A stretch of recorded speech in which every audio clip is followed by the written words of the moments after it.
தலைவர் அவர்களே, பொதுவாகவே நம்ம கிராமத்தில் பார்த்தீங்கன்னா ஒரு பெரிய ஒரு ஒரு ஒரு ஏக்கர் நிலம் இல்லை 2 ஏக்கர் நிலம் இருந்தால் அதுக்காக அந்த பங்காளி சண்டைன்னு ஒன்று சொல்லுவாங்க.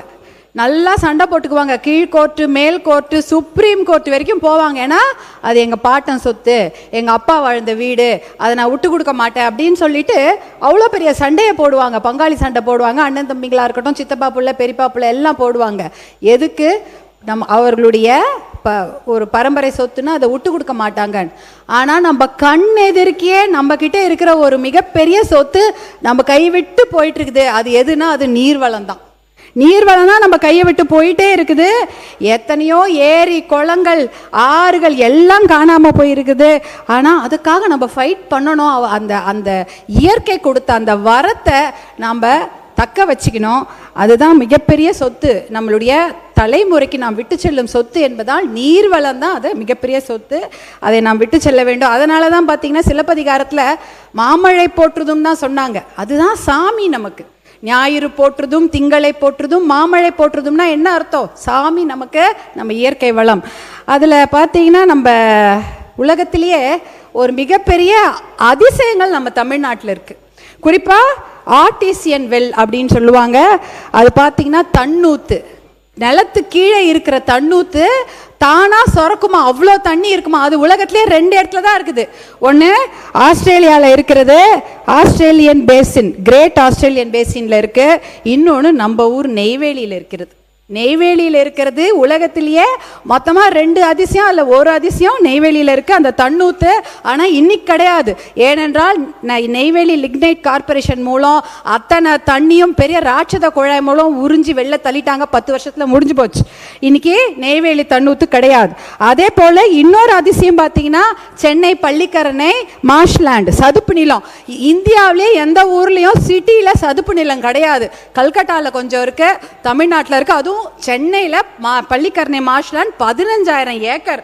எங்க தெரியுமா ஆரம்பிக்குதுங்க? அடையார் தியோசாபிக்கல் சொசைட்டி, வேளச்சேரி, இந்திரா நகர், காந்தி நகர், பெருங்குடி, பெரும்பாக்கம், சோழிங்கநல்லூர், நாவலூர், இதிலெல்லாம் அந்த பள்ளிக்கரணை சதுப்பு நிலம் இருந்தது. இந்த சதுப்பு நிலம் இருந்ததுன்னா எவ்வளோ மழை பெஞ்சாலும் அந்த ஸ்பாஞ்சு மாதிரி அந்த தண்ணி அது பிடிச்சி வச்சுக்கும்.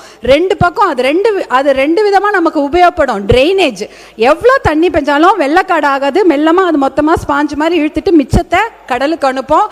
அதே போல் கிரவுண்ட் வாட்டர் ரீசார்ஜும் இந்த பள்ளிக்கரணை சதுப்பு நிலம் தான் நமக்கு கொடுக்குது.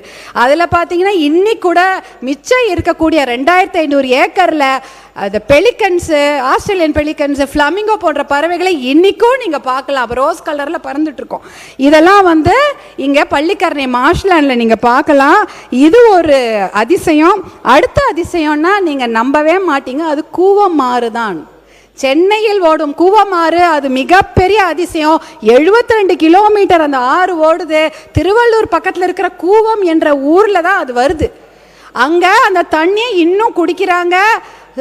கோயிலுக்கு அபிஷேகத்துக்கு வச்சுக்கிறாங்க, விவசாயத்துக்கு உபயோகப்படுத்துகிறாங்க.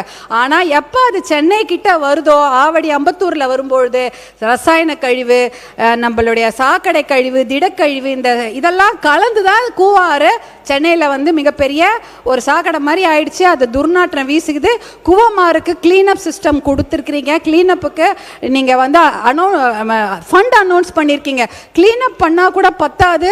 அந்த முதல்ல கொட்டுறாங்க பாருங்க அந்த குப்பையை தடுத்து நிறுத்தின அப்புறம் தான் கிளீனப் பண்ண முடியும். ஏன்னா ஒரு முறையாக கிளீனப் பண்ணாலும் இந்த ரசாயன கழிவும், இந்த திடக்கழிவும், இந்த சாக்கடையில் திருப்பி கலக்கும் போது மறுபடியும் அந்த ஆறு குப்பையாயிடும். அதனால அது ஒரு சஜஷனாக தான் சொல்கிறோம்.